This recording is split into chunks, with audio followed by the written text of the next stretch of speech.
Friday night, I think the flu catches up on me, and we're not feeling too well, but it went well yesterday, and we did the fastest time on the prologue, so we're very, very happy with that, because the Sun City event is unbelievable dusty, you know, and if you're not there in the front, you're going to battle to keep with the front guys.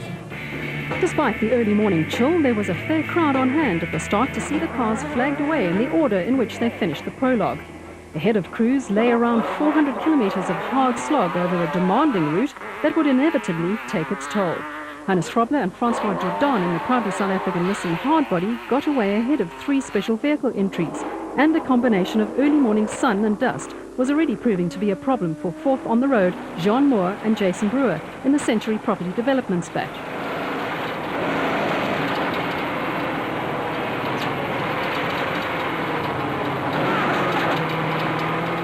Alfie Cox and Ralph Pitchford were the 5th car to be flagged away, and it didn't take them long to hurtle past Jean Moore and Jason Brewer, who had made an early stop to try and let the dust settle down.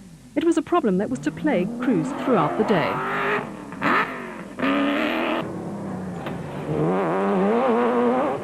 With no dust to hamper them at the front of the field, Frobler and Jordan set a cracking pace and were pulling away from the horde of Class A special vehicles behind them. Frobler is to retire at the end of the year after an incredible career that has seen him win South African off-road, rally and track racing titles, and he was pushing hard to take advantage of the clear road ahead of him. Gary Bertolf and Siegfried Rousseau were leading the special vehicle attack in the Advansoft I-Burst batch. At this stage, they were more interested in staying ahead of those doing the chasing than they were in making any sort of effort to catch the flying Frobler and Jordan, who were disappearing into the distance. Third on the road and second in Class A at this early stage were Gerard du Plessis and Ferdi Seegers in the Jimco.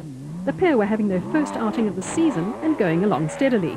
As well as they were going, there were problems looming for du Plessis and Seegers in the Jimco, rapidly being hauled in by Alfie Cox and Ralph Pitchford in the second Nissan Hardbody.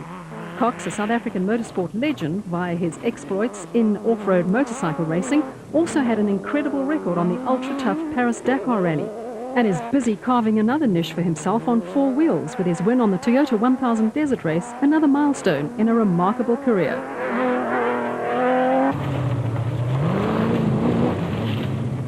Behind Cox and Pitchford, the Century Property Developments bat in the hands of Jean Moore and Jason Brewer was coming under attack from John Ware-Smith and Jeff Minnett in the Super Team Jimco. Not far behind them were Nissan Sugarbelt 400 winners Terence Marsh and Michael Whitehouse in the Nashua Mobile bat, and hot on their heels were the father and son combination of Rob and Gareth Walk in the Superpave Genowith. Chasing the 4 special vehicles ahead of them were Mark Cronje and Chris Birkin, who were third in the production vehicle category behind the 2 Nissan Hardbodies. Yeah, right, 3. 100 caution, rough ditches, you go over river. Mark Cronje is a former Rotax Max World Kart champion, and with the experienced Chris Birkin, he won the Class E championship in his first year in off-road racing. Cronje and Birkin were going along steadily and edging away from Clint and Rob Gibson, who started 14 seconds behind them in the bat. The Gibsons were starting to come under a little pressure from Class S leaders Richard Schilling and Chris Davies in the Plastic Aceco, who were being chased by new father Shamir Variawa and VZ Van Zyl in the Total Porter.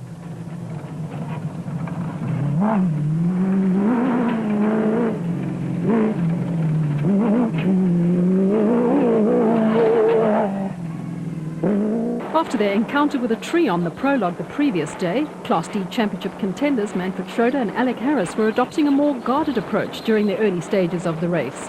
The factory-entered Ford Ranger did not appear any the worse for wear after the tree incident, but the early morning sun and dust hovering from Cruz from up ahead were still causing drivers and co-drivers a few problems.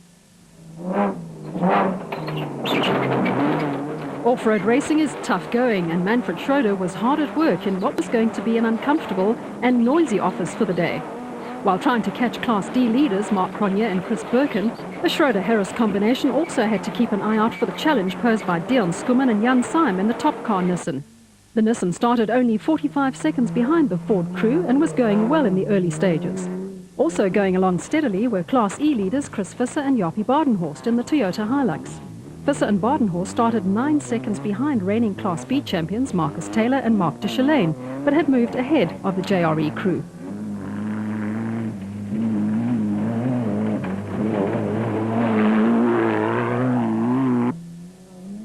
Also involved in the Class D battle were Arnold du Plessis and Johan Knox in the BB Auto Nissan Hardbody. They were going along steadily, but behind them a queue of special vehicles was lining up to attack.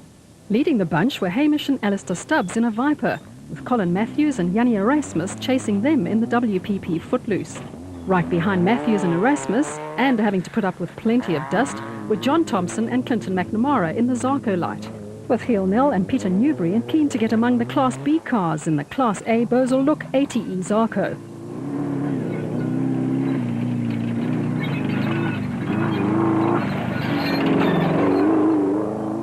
Two other Class B entries, with Hendrik and Louis Ferry in another Zarko Light holding off the attentions of Bez and Etienne Bezetnote in the Adenco Sandmaster.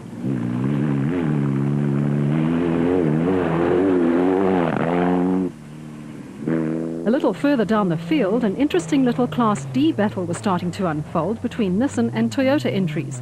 Yuri and Andre du Plessis started 18 seconds ahead of Paolo Piazzomosso and Aki Ferry in the Castrol Toyota Hilux 2.7i, with the two crews still separated only by seconds.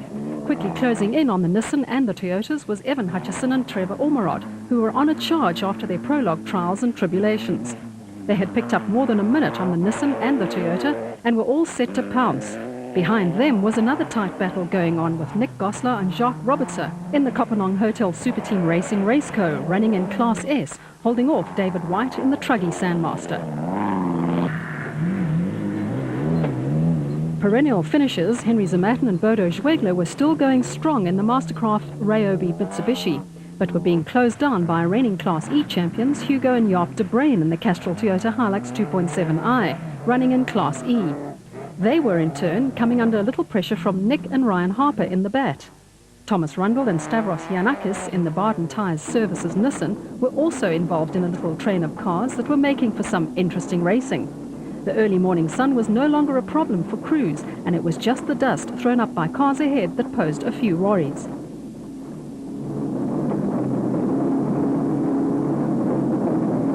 Trailing the Class S leaders by a considerable margin were Archie Rutherford and Vincent Horn in a Sandmaster. They were making steady progress, with Will Battershill and Reg Sutton chasing them in a Jimco. A three-car train was completed by Mark and Stuart Moffat in the Bosel Land Rover, competing in Class D in the production vehicle category.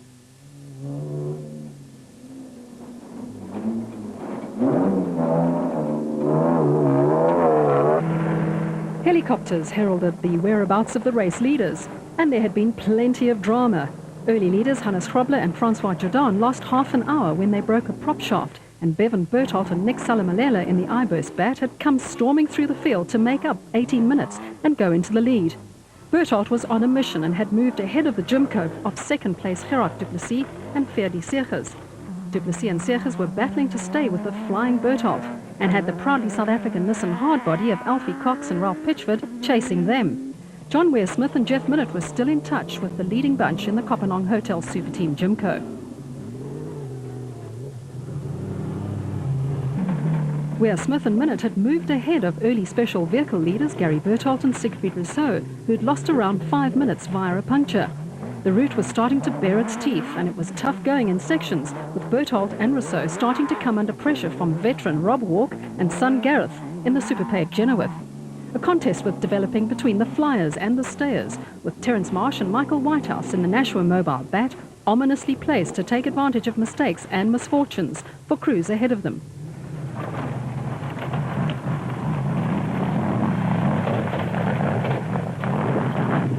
Clint and Rob Gibson in another BAT were also in the Class A mix among the special vehicles and were going along steadily without any fanfare or major dramas. Behind them, Shamir Variawa and VZ Van Zyl were by no means out of the picture in the Total Porter, and the battle among the special vehicles was shaping up to provide more drama in the latter stages of the race.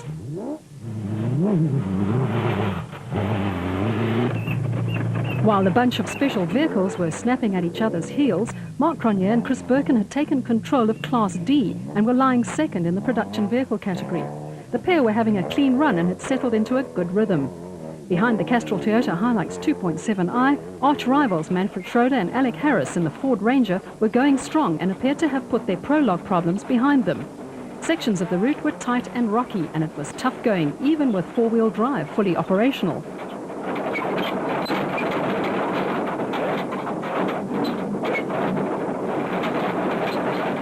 veterans Richard Schilling and Chris Davies were having a good run in their Plastic Aceco and were leading Class S. The experienced pair were taking no chances and maintaining a steady pace.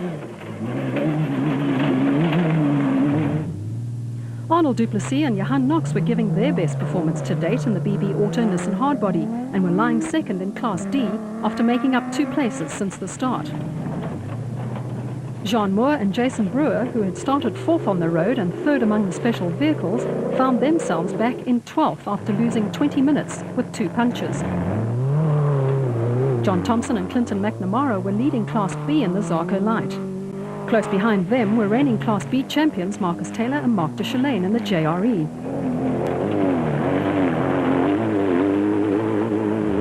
Will Battershill and Reg Sutton in the Jimco were 14th overall and 7th in Class A. Top Car magazine managing editor Dion Skumman and Jan Syme were having their best outing of the year in the Autopage DuPont Top Car Nissan Hardbody and were lying 19th overall and 5th in Class D. Hot on their heels and heading for 3rd place in Class B at the end of the first lap was the Motorite bat of Hutchison and Ormerod.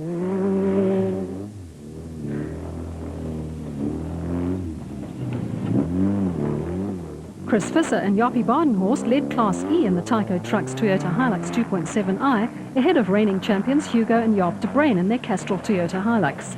Brothers Yuri and Arnold du Plessis were pushing hard in the second BB Auto Nissan Hardbody and were just seconds behind the Toyota.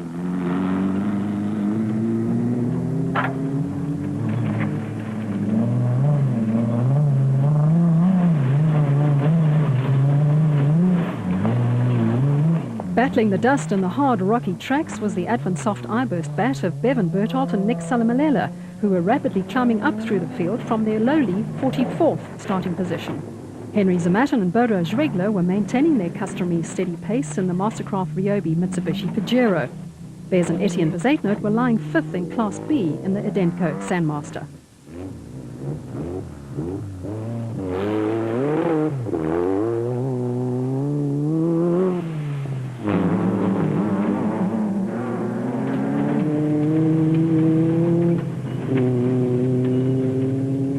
Trouble for the champions. Krobler and Jordan couldn't get their Nissan out of the deep donga without 4-wheel drive.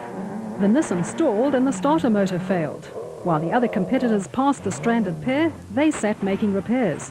You have to be a technician as well as a driver to complete an off-road race.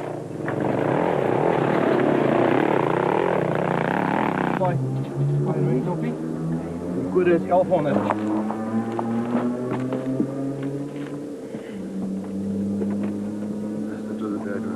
Yeah, this is not easy. We knew somewhere along the line with only front-wheel drive we're not gonna make it, and the other starters also giving us a problem. God doesn't want to start, so we'll first see if we can get the starter going, and then hopefully we can try again, maybe get another route, whatever, up here. Gavin Cronje and Robin Houghton were 31st on the road after starting 45th and were having a trouble-free run, although they were frustrated by the dust.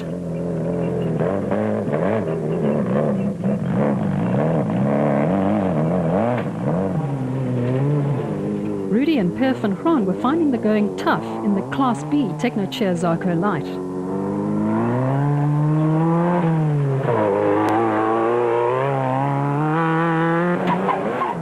Off-road racing is a sport that brings out the best in people, and stopping to help a fellow competitor is not uncommon.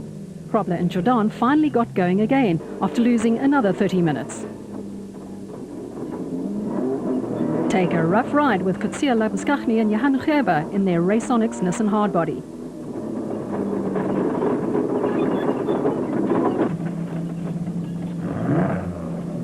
The Kopenong Hotel Super Team Chev Silverado of Andre Botha and Richard Carolyn was feeling its age, but still tackling the challenge of a tougher-than-usual Sun City 400. Labuskachny and Gerber ran into problems with the rough and rocky conditions, which turned the Raconics Nissan Hardbody into a large mechanical crab.